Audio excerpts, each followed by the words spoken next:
nagbabalik ang lutong bahay. Kung kanina ay pinasilip sa atin ni Mommy Arman ang kanyang salon, ngayon naman papatuloyin niya tayo sa kanyang humble home.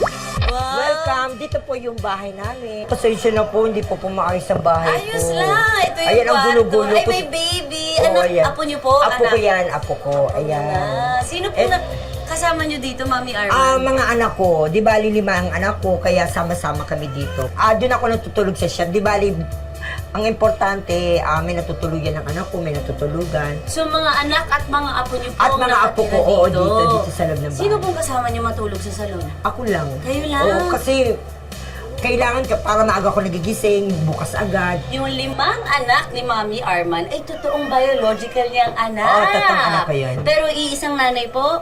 2. Dalawa. Ilang anak po dun sa una? 3. 3. So, ilang taon na po yung mga anak niyo? 31 yung panganay. Tapos, sunod-sunod lalaki? Oo. Ang panganay? Babae, yung pangalawang panganay, 30. Ay, Okay. mga 20, magja-30 ganun. Okay. Yun. Tapos 27, 25, 22, ganun. Yung una kong asawa namatay. So, kayo po nagpalaki dun Ako talaga nagpalaki sa mga anak ko. Ano pong salon na ang trabaho niyo, no? Oo, salon na talaga. Sabi, yun ang business niyo talaga. Hindi, dati talaga nagtitinda ako fishball.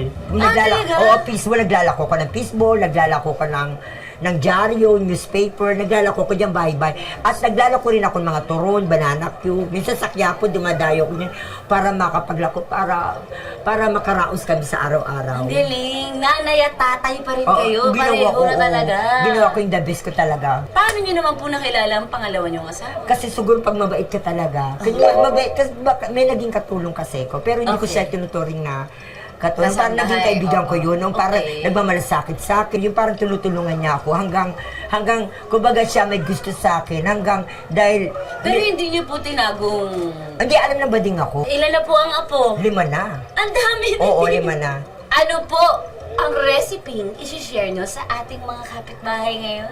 Unang-una kasi, hindi naman ako nagluluto ng kare-kare. Kaya lang, bihira kami makakain ng kare-kare kasi mahal ang mga, Sangkap. saka hindi kami gaano pa, hindi namin kakayahan. Kayo po bang magluluto ng kare-kare? Ala, hindi. Manugang ko na lang. Ano pong pangalan ng Ceci.